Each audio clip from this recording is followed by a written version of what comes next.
Hello ಗೆಳೆಯರೆ, ಎಲ್ಲ ಹೇಗಿದ್ದೀರಾ?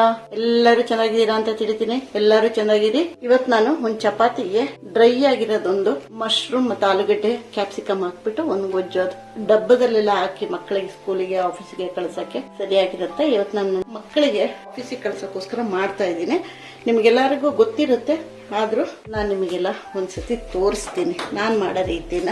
ಅದಕ್ಕೆ ಬೇಕಾಗಿರೋ ಸಾಮಗ್ರಿಗಳು ಏನಂತ ತೋರಿಸ್ತೀನಿ ನೋಡಿ. ಮಶ್ರೂಮ್ ತೊಳೆದು ಕಟ್ ಮಾಡಿ ಇಟ್ಕೊಂಡಿದ್ದೀನಿ, ಆಲೂಗಡ್ಡೆನು ತೊಳೆದು ಕ್ಯೂಬ್ ಮಾಡಿ ಇಟ್ಟಿದ್ದೀನಿ, ಕ್ಯಾಪ್ಸಿಕಮ್ ಅಷ್ಟೇ ಎಲ್ಲದನ್ನು ತೊಳೆದು ಇಟ್ಕೊಂಡಿದ್ದೀನಿ. ಒಗ್ಗರಣೆಗೆ ಜೀರಿಗೆ, ಹಸಿಮೆಣಸಿನ್ಕಾಯಿ, ಬೆಳ್ಳುಳ್ಳಿ ಇದ್ ಮೂರ್ನು ಒಗ್ಗರಣೆಗೆ ಹಾಕ್ತೀನಿ. ಆಮೇಲೆ ಈರುಳ್ಳಿ ಹಾಕ್ತೀನಿ, ಆಮೇಲೆ ಟೊಮೆಟೊ ಹಾಕ್ತೀನಿ, ಸ್ವಲ್ಪ ಉಪ್ಪು ಸ್ವಲ್ಪ, ಯಾಕೆಂದ್ರೆ ನಾನು ಇದಕ್ಕೆ ಚಾಟ್ ಮಸಾಲ ಹಾಕ್ತಾ ಇದ್ದೀನಿ. ಚಾಟ್ ಮಸಾಲದಲ್ಲಿ ಉಪ್ಪಿರುತ್ತೆ, ಅದರಿಂದ ನಾನು ಸ್ವಲ್ಪನೇ ಉಪ್ಪು ಹಾಕ್ತಾ ಇದ್ದೀನಿ. ಆಮೇಲೆ ನೋಡ್ಕೊಂಡು ಬೇಕಾದ್ರೆ ನಿಮ್ ಟೇಸ್ಟಿಗೆ ಹಾಕೊಳ್ಳಿ. ಮೆಣಸಿನ್ಕಾಯಿ ಪುಡಿನೂ ಕಮ್ಮಿನೇ ಹಾಕ್ತಾ ಇದ್ದೀನಿ, ಯಾಕೆಂದ್ರೆ ಹಸಿ ಮೆಣಸಿನ್ಕಾಯಿ ಹಾಕ್ತಾ ಇದ್ದೀನಿ. ಅರಿಶಿನ ಪುಡಿ, ಚಾಟ್ ಮಸಾಲ ಮತ್ತೆ ಕಪ್ಪು ಮೆಣಸು ಪುಡಿ ಅದೆರಡು ಒಂದೊಂದು ಸ್ಪೂನ್ ಇಟ್ಕೊಂಡಿದ್ದೀನಿ. ಈಗ ಫಸ್ಟ್ ಜೀರಿಗೆನ ಹಾಕ್ತೀನಿ. ಇದೊಂದು 1/4 ಟೀ ಸ್ಪೂನ್ ಇದೆ.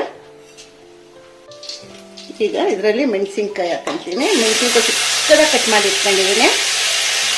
ಅದ್ರ ಜೊತೆಗೇನೆ ಬೆಳ್ಳುಳ್ಳಿನೂ ಚಿಕ್ಕದಾಗಿ ಕಟ್ ಮಾಡಿರೋದು ಹಾಕ್ತೀನಿ. ಸ್ವಲ್ಪ ಬೆಳ್ಳುಳ್ಳಿ ಮತ್ತು ಹಸಿಮೆಣಸಿನ್ಕಾಯಿ ಬಾಡ್ಕೊಂಡ್ಮೇಲೆ ಈರುಳ್ಳಿ ಹಾಕ್ತೀನಿ. ಇದಕ್ಕೆ ನೀರೇನು ಹಾಕ್ಬೇಕಂತ ಇಲ್ಲ, ನೀರು ಹಾಕದೆ ಮಾಡೋಂಥ ಇದು, ಯಾಕಂದರೆ ಹಾಳಾಗಲ್ಲ. ಬೆಳ್ಳುಳ್ಳಿ ಮತ್ತು ಮೆಣಸಿನ್ಕಾಯಿ ಸ್ವಲ್ಪ ಬಾಡ್ಕೊಂಡ್ರೆ ಸಾಕು, ತುಂಬ ಕೆಂಪೇನು ಹಾಕ್ಬೇಕಂತ ಇಲ್ಲ. ಈಗ ಇದರಲ್ಲಿ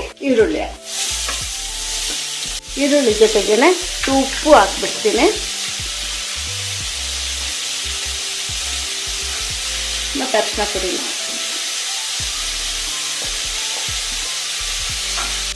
ನಾನು ಸ್ವಲ್ಪ 1 ಟೇಬಲ್ ಸ್ಪೂನು ಎಣ್ಣೆ ಹಾಕೊಂಡಿದ್ದೀನಿ. ನಿಮಗೆ ಎಣ್ಣೆ ಎಷ್ಟು ಬೇಕು ಅಷ್ಟು ನೀವು ನೋಡ್ಕೊಂಡು ಹಾಕೊಳ್ಳಿ. ಯಾಕೆಂದರೆ ಸ್ವಲ್ಪ ಜನ ತುಂಬ ಎಣ್ಣೆ ಕಮ್ಮಿ ತಿಂತಾರೆ, ಸ್ವಲ್ಪ ಜನ ಚೆನ್ನಾಗಿ ಎಣ್ಣೆ ತಿಂತಾರೆ. ಅದರಿಂದ ಎಣ್ಣೆ ನೋಡ್ಕೊಂಡು ಹಾಕೊಳ್ಳಿ. ನಾನು ರಿಫೈನ್ಡ್ ಆಯಿಲ್ ಯೂಸ್ ಮಾಡಿರೋದು. ನೋಡಿ, ಈಗ ಟೊಮೆಟೊ ಹಾಕ್ತೀನಿ.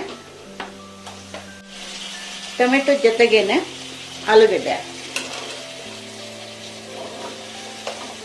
ಸ್ವಲ್ಪ ಬೇಯಕ್ಕೆ ಲೇಟ್ ಆಗುತ್ತಲ್ಲ, ಅದರಿಂದ ಟೊಮೆಟೊ ಜೊತೆಗೆ ಹಾಕ್ಬಿಡ್ತೀನಿ. 1 ನಿಮಿಷ ಬೇಯಲಿ.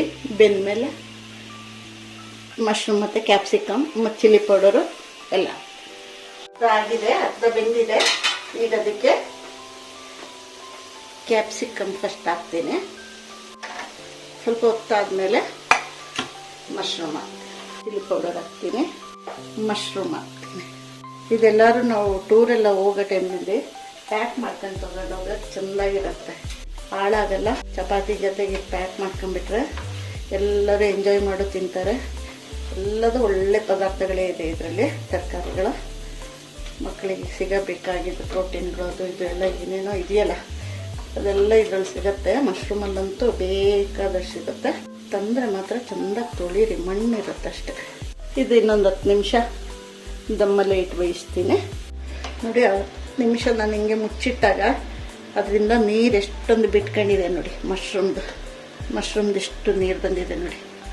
ಸ್ವಲ್ಪ ಹೈ ಫ್ಲೇಮ್ ಮಾಡಿಬಿಟ್ಟು ನಾನು ಇಷ್ಟೇ, ಇದನ್ನೇನಿಲ್ಲ. ಇದೊಂದು ಚೂರು ಬಾಡಿಸ್ಕೊಂಡ್ಬಿಟ್ರೆ ಆಗೋಯ್ತು. ಆಮೇಲೆ ಲಾಸ್ಟಿಗೆ ಆ ಪುಡಿನೂ ಹಾಕ್ಬಿಟ್ಟು ತಿನ್ನೋ ಟೈಮಲ್ಲಿ ನಾನು ನಿಂಬೆಹಣ್ಣು ಹಿಂಡ್ತೀನಿ. ಯಾಕೆಂದರೆ ಮತ್ತೆ ಬಿಸಿ ಮೇಲೆ ಮಾಡುವಾಗ ಸರಿಯಾಗಲ್ಲ.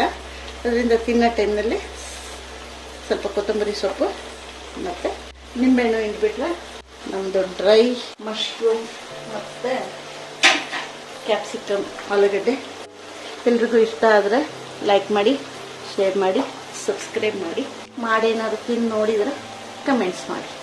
ಚೆನ್ನಾಗಿರುತ್ತೆ. ಯಾಕೆಂದರೆ ಈಗ ತಿನ್ನೋ ಟೈಮ್ನಲ್ಲಿ ನಿಂಬೆಹಣ್ಣು ಹಾಕಿದರೆ